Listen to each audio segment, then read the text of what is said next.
Bismillahirrahmanirrahim. Kembali siswa-siswa Ananda kelas 4, kita akan belajar di sini bersama Ibu Guru dalam mata pelajaran tematik. Yang akan kita bahas adalah upaya pelestarian sumber daya alam. Apa itu upaya pelestarian? Upaya itu adalah cara pengelolaan sumber daya alam agar tidak cepat habis karena digunakan manusia dalam jumlah yang berlebihan. Maka diadakanlah upaya-upaya untuk melestarikan sumber daya alam. Salah satu contohnya adalah yaitu melaksanakan reboisasi. Apa itu reboisasi? Reboisasi adalah penghijauan atau penanaman kembali hutan atau daerah yang gundul.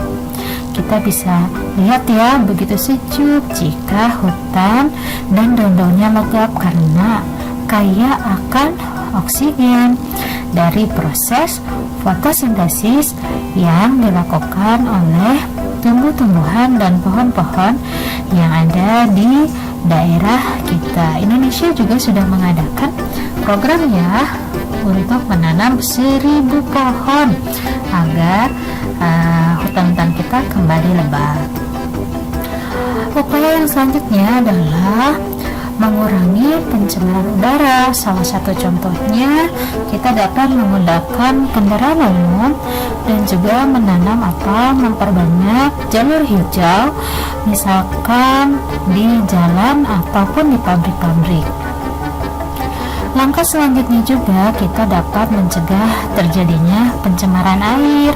Pencemaran air salah satu contohnya tidak membuang sampah ataupun limbah industri ke sungai karena akan dapat mematikan hewan yang ada di sungai dan juga mencemari ya. Langkah selanjutnya adalah menghemat bahan bakar BBM. Kenapa? Karena BBM ini berasal dari minyak bumi yang jumlahnya sangat terbatas. Langkah-langkah selanjutnya juga kita dapat melaksanakan upaya untuk menghemat listrik. Salah satu yang dapat kita lakukan adalah di rumah ya, yaitu misalkan mengganti lampu pijar dengan lampu LED yang termasuk lampu hemat energi. Dan juga mengatur penggunaan listrik ya di rumah agar tidak boros. Kemudian kita pun dapat melakukan upaya membatasi pengambilan sumber daya alam yang berlebihan dengan cara tebang pilih. Kita dapat menebang pohon-pohon yang sudah tua, biasanya diameter pohonnya yaitu lebih dari 50 cm.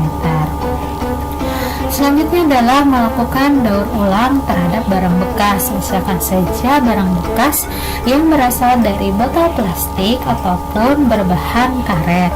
Kita dapat menggunakannya sebagai pot bunga atau pot tanaman kita sebagai upaya kita untuk melestarikan sumber daya alam. Yang selanjutnya adalah tidak berburu hewan liar ya. Ini contohnya adalah berburu terenggiling yang ada di Bengkulu. Wah, tenggilingnya banyak sekali ya. Kasihan sekali karena merupakan hewan yang dilindungi oleh undang-undang, jadi tidak boleh diburu-buru. Atau tidak menggunakan pukat harimau saat menangkap ikan di laut. Kenapa demikian? Karena kalau kita menggunakan pukat harimau, itu ikan-ikan yang masih kecil juga akan terbawa dalam pukat harimau tersebut, maka ikan-ikan akan ikut semuanya, yang besar maupun yang kecil. Oke, terima kasih. Begitulah sekian penjelasan dari Ibu tentang upaya-upaya pelestarian sumber daya alam yang bisa kita lakukan dalam kehidupan sehari-hari. Terima kasih, selamat belajar.